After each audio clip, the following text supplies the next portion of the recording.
নমস্কার, আমি স্মৃতি। আশা করি সকলে খুব ভালো আছো। আগের দিনের ভিডিওতে তোমাদের সাথে রথ ও রথের মেলার কিছু মুহূর্ত শেয়ার করেছিলাম। আজ সেখান থেকেই এসেছি আমার বাবার বাড়িতে। মেলা প্রাঙ্গণ থেকে আমার বাবার বাড়ির দূরত্ব খুব একটা নয়, আর তাছাড়া দুটো কারণ রয়েছে আজ এখানে আসার। বেশ কয়েকটা দিন হলো দিদি এসেছে, কিন্তু আজ আসছি কাল আসছি করে আর আসা হয়ে ওঠেনি। আজ দুই বোনের দেখাও হয়ে গেল। তার সাথে পরের দিন সকালে আমার ছেলের একটা আর্টের কম্পিটিশন রয়েছে, আর সেই যে পরীক্ষা কেন্দ্র সেটা আমার বাবার বাড়ির থেকে খুব কাছে, তাই রাতটা থেকে গেলাম। এদিকে দাদা ওকে নিয়ে যাচ্ছে, আমি আর যাচ্ছি না। যেহেতু দাদা যাচ্ছে তাই আমার আর যাওয়ার প্রয়োজন নেই। সারাটা দিন সবাই মিলে একসাথে মজা আনন্দ করার পর এই যে বিকেলবেলা বৌদি এখন বানাতে বসেছে ইডলিটা ও ভীষণ ভালো বানায়। যার হাতে যেটা বিশেষ সেটা তো তার হাতেই বেশি ভালো লাগে। ব্যাটারটা দুপুরের দিকেই তৈরি করে রেখেছিল, 3-4 ঘন্টা রেস্ট পেয়েছে, এবার বানিয়ে নিচ্ছে। আমি তো আজকে রাতেই বাড়ি চলে যাব, কারণ কালকে তো সোমবার। সকাল থেকেই ছেলে টিউশন, তারপর স্কুল, এক এক করে পুরো সপ্তাহ ধরে চলতে থাকবে। ছুটিটা ভীষণ কম পাই, তাই আশাও হয়ে ওঠে না। আর এখন আস্তে আস্তে উঁচু ক্লাস হচ্ছে, পড়াশোনার চাপটাও বাড়ছে, সেই কারণে ইচ্ছে থাকলেও সবসময় আশা হয়ে ওঠে না।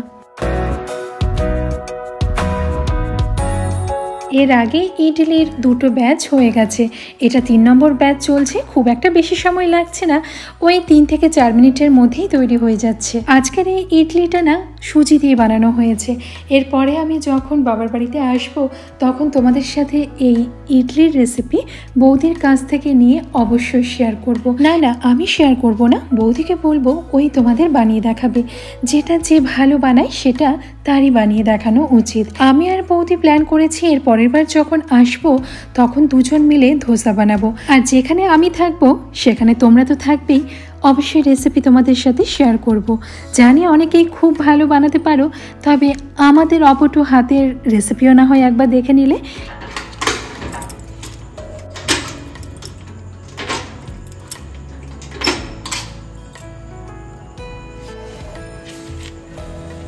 রাত্রি এখন 9:30 মতো বাজে, আর আমরা চলে এসেছি বাড়িতে।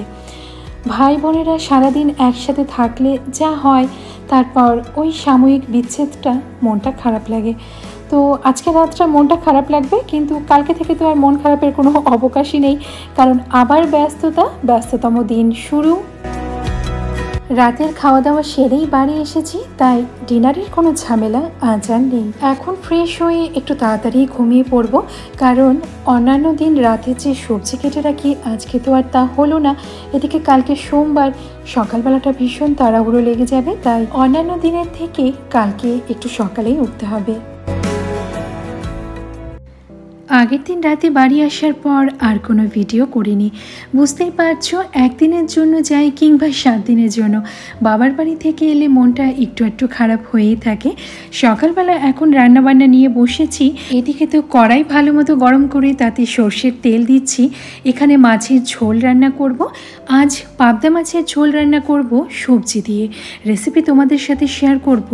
মাছের পরিমাণটা অল্পই ছিল, তাই ভাবলাম শুধু না করে যদি একটু সবজি দিয়ে করা হয় তাহলে খেতেও ভালো লাগবে, আর রোজকার স্বাদের পরিবর্তনও হবে, আর তাছাড়া পরিমাণটাও বেড়ে যাবে।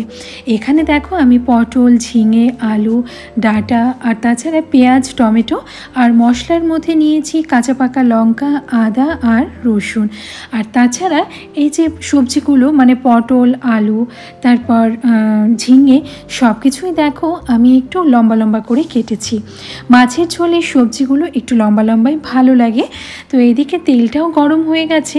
গরম তেল খুন্তি দিয়ে কড়াইয়ের গায়ে মাখিয়ে নিলে মাছ কোনো মতেই ভাজার সময় আর লেগে ধরবে না। আর জানোই তো পাবদা মাছ ভাজার সময় কি পরিমাণ ফাটে, তাই ঢাল হিসাবে এই ঢাকনাটাকে ব্যবহার করেছি। এদিকে আমি ভাতও বসিয়েছিলাম, ভাত প্রায় হওয়ার মুখে, একটু দেরি আছে।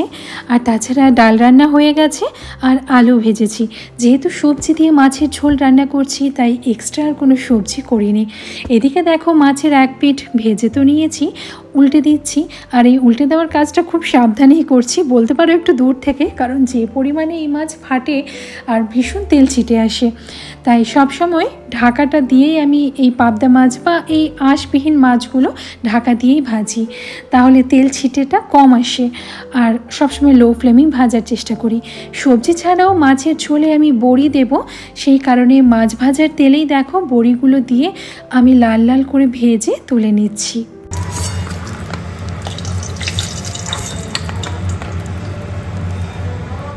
মাছ বড়ি ভাজার কাজ শেষ। এবার তেলের মধ্যে আলু, পটল এবং ডাঁটাগুলো দিয়ে কিছুক্ষণ আগে ভেজে নেব। ঝিঙে তো খুব তাড়াতাড়ি গলে যায়, মানে নরম হয়ে যায়, সেই কারণে ঝিঙেটা পরে ব্যবহার করব।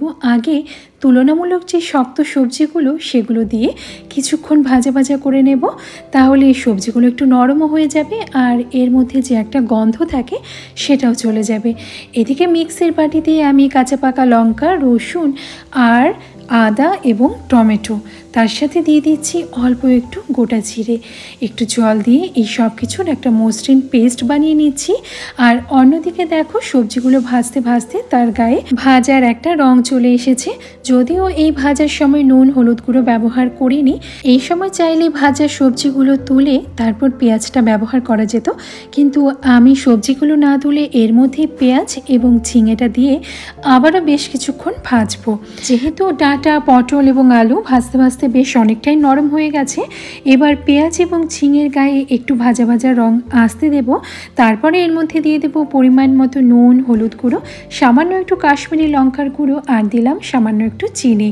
যেহেতু সবজি দিয়ে মাছের ঝোল রান্না করছি তাই একটু মিষ্টি দিতেই হয়। এবার পেস্ট করে রাখা মশলা, যার মধ্যে কাঁচা পাকা লঙ্কা, আদা, জিরে, রসুন ছিল, সেটা দিয়ে ভালো করে কিছুক্ষণ কষিয়ে নেব। আচ্ছা, পাকা লঙ্কা যদি তোমাদের কাছে না থাকে এর পরিবর্তে কিন্তু শুকনো লঙ্কাও ব্যবহার করতে পারো। আর মিডিয়াম ফ্লেমে বেশ কিছুক্ষণ ঢেকে কষিয়েছি।